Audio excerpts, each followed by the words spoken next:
The Serie A is back. The Serie A is back. Give me the Serie A back now. Now, I am going to start this live stream on a negative note. Because I'm gonna say, and this is, the reality is right now, Roma are lacking players. Let me just untangle this. AS Roma are coming towards the second half of the season, especially the first part of the second half of the season. They're in an absolute, they're lacking players. Because, one, Rui Patricio, I've read in these last couple of hours, has been having back problems and will try. He'll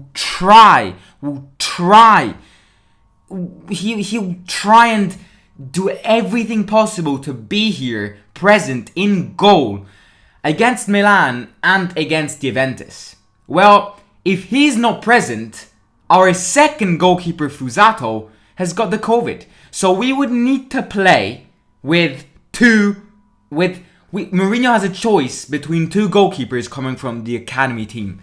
And these two matches could mark the rest of your season at the start right now. We've got AC Milan in 2 days. We've got Juventus in a couple of days. These two matches are two of the most important matches of the season and could mark the start of everything. So, to be honest with you, we're lacking players. Plus, to add on to this, Borja Mayoral and Fusato have the COVID. El Shaarawy is not available for AC Milan because he still needs to get fit after the injury he had a few weeks ago. Darboe and Diawara are AFCON to try and get in the World Cup, and they're probably going to be out for at least a month. They've got, they represent two national teams which are not dominant in Africa. So, obviously, it's kind of a bonus for us because it means that they could get eliminated as soon as possible and then come back to Rome. And adding on to this even more, we've got Chris Smalling in defense, who's an anti-vax, who's a no-vax, apparently. And in Italy, there's a law going on that after the 10th of January, no one is allowed to play football if he doesn't have a green pass. So, Smalling, you know what to do. You know what to do. That's a joke because, that whether or not to take the vaccine is a personal decision. I don't care about it. It's his personal thing.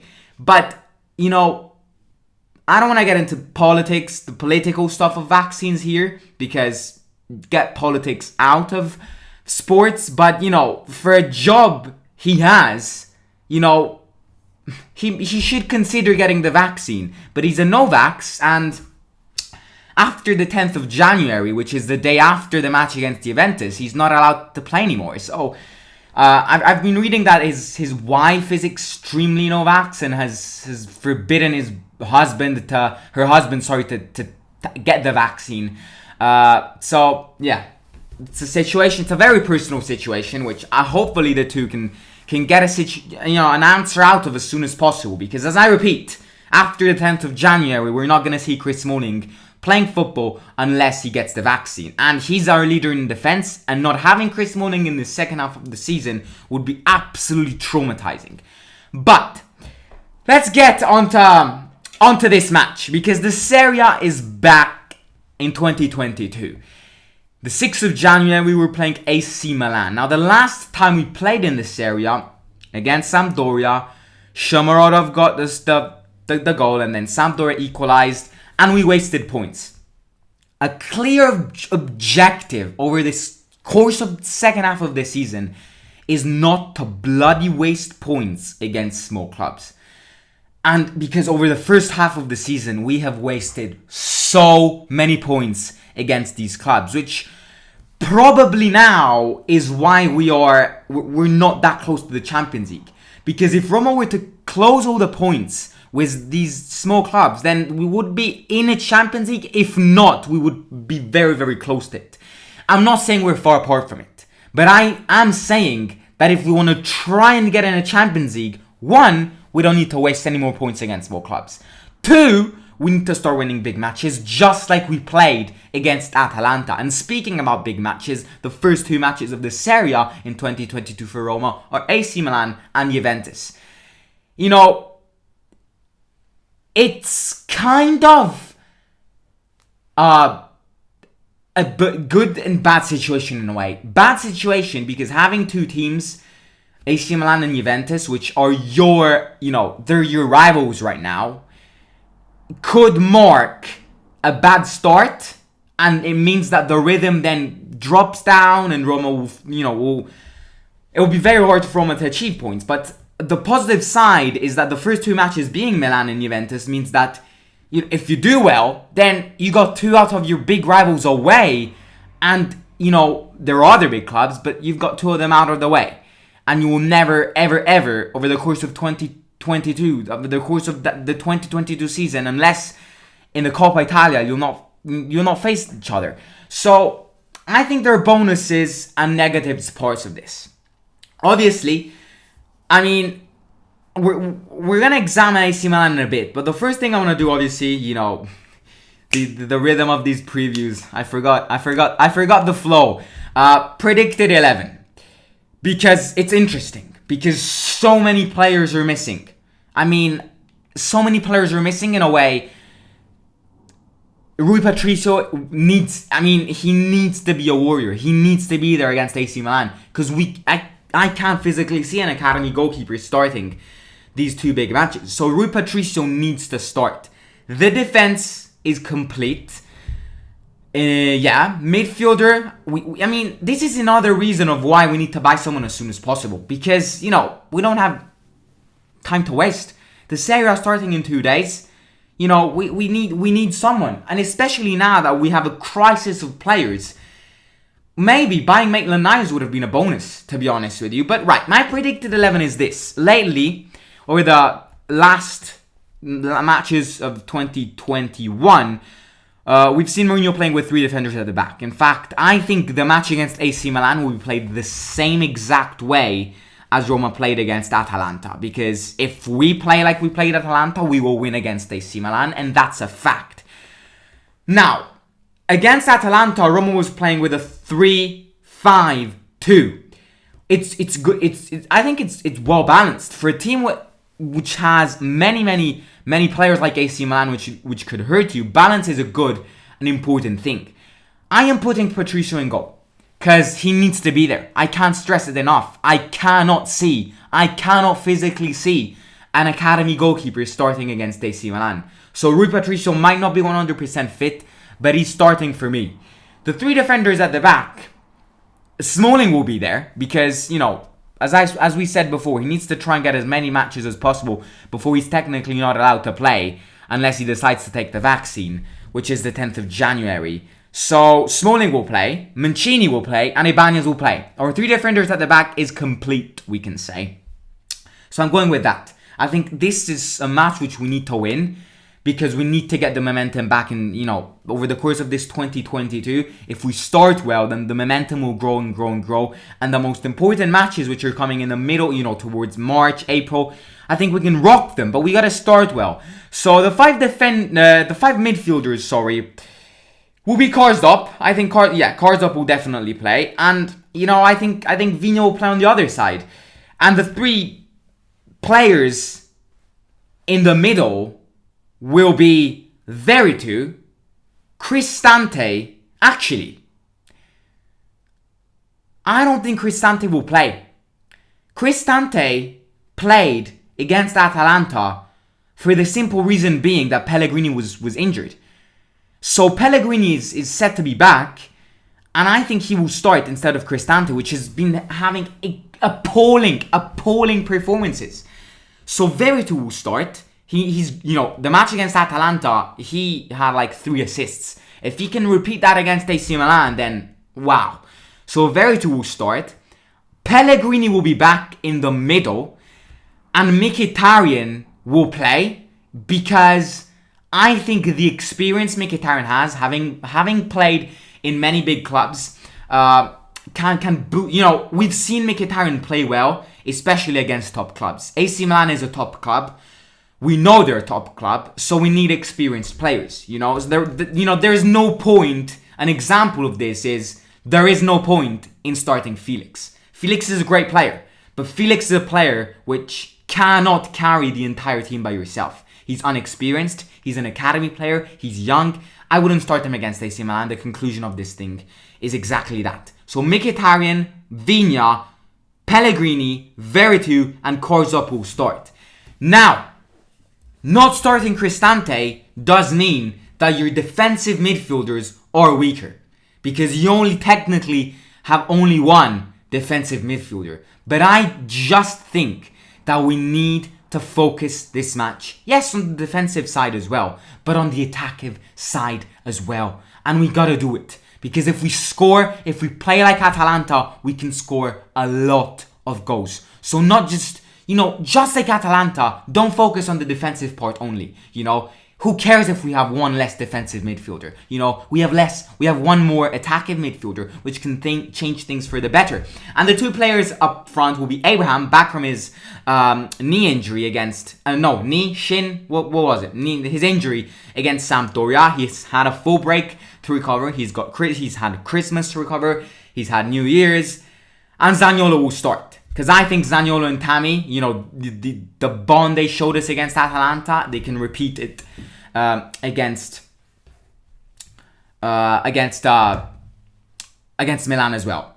One thing I want to point out as well is that now COVID is back with a bang. Back with a bang.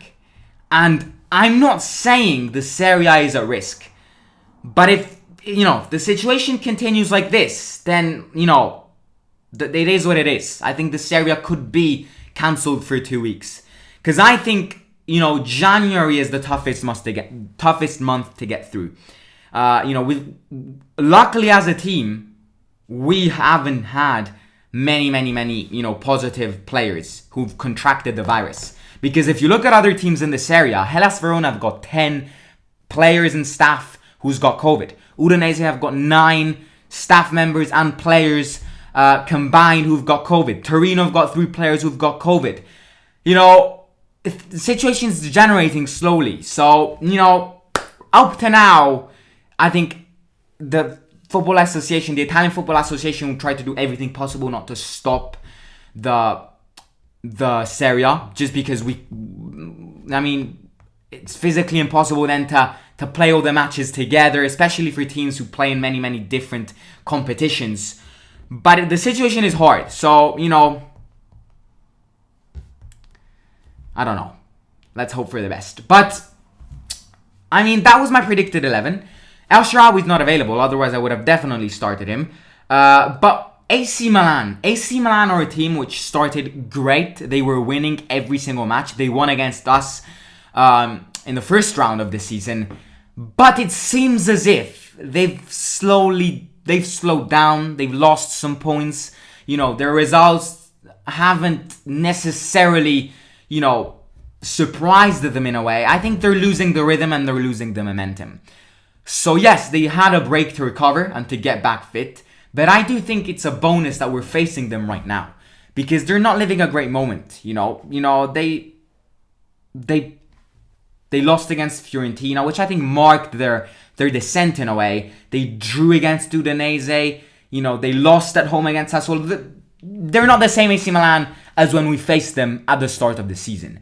So this is why I think we can get something out of this match if we play well.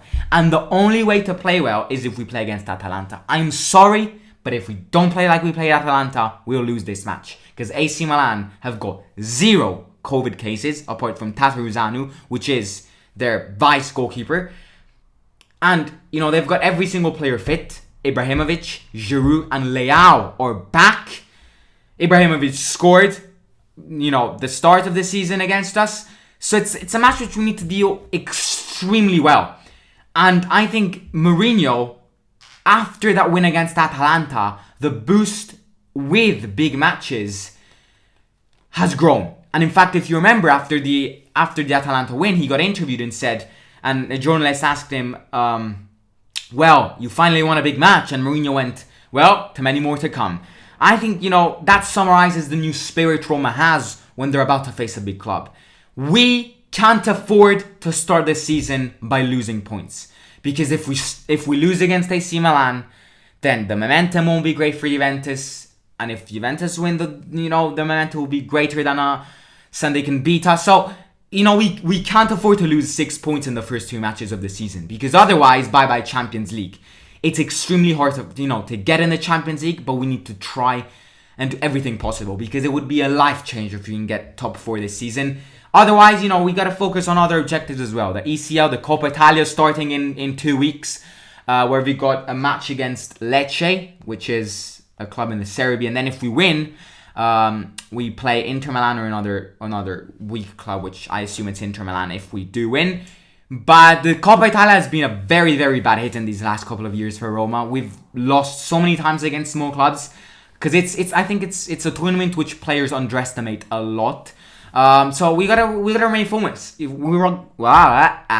gotta remain focused for the entire season. And as I said at the start, we gotta avoid losing points against small clubs, against big clubs as well. We gotta start well and end well, and we can't have ups and downs anymore. We gotta keep a solid rhythm, and maybe like that we can achieve our objectives. Because otherwise, it's not good enough.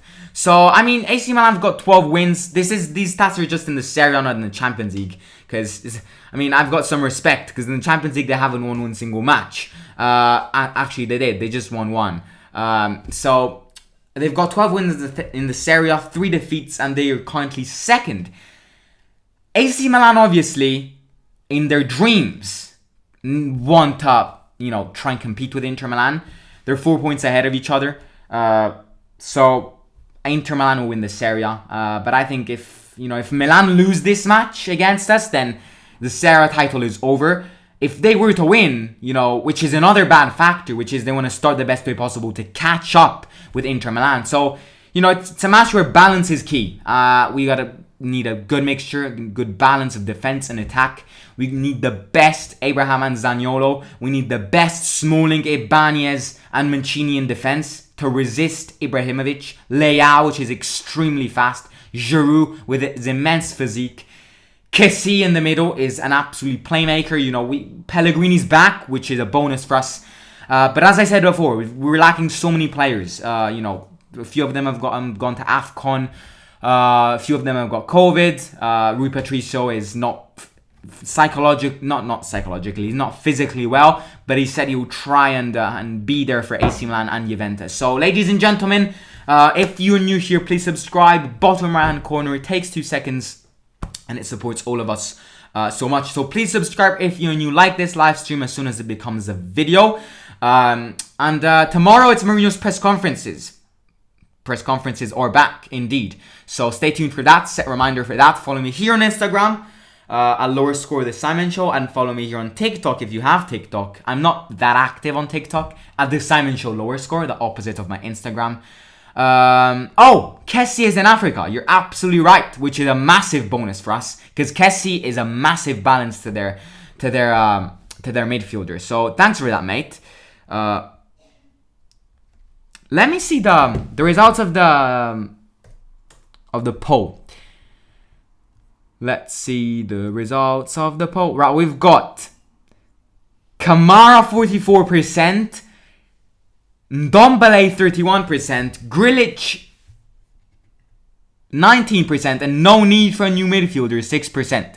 If you think we don't need a new midfielder, okay, that might be your theory, but we definitely need one. So Kamara's in pole position. In fact, good news for every Kamara fan who voted Kamara in the poll. Kamara is actually pole position out of those 3 names. So transfer market news will come. Maitland-Niles they're still arguing and trying to find an agreement with Arsenal for Maitland-Niles. Why does Arsenal care about Maitland-Niles so much? Roma's even asking for a loan. Let the guy play. Let the guy free. Let him come to Roma. So Maitland-Niles still there. It's not gone. But hopefully, an agreement will come soon. Because even if he's not great, he can improve the depth. And it's extremely key right now. Especially when some players are at AFCON. COVID is back with the bank. You know, having more players as possible is absolutely key. White, I'll catch you tomorrow, ladies and gentlemen.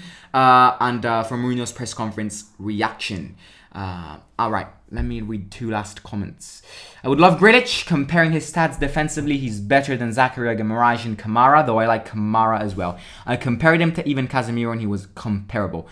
He shouldn't be forced to take an experimental vaccine.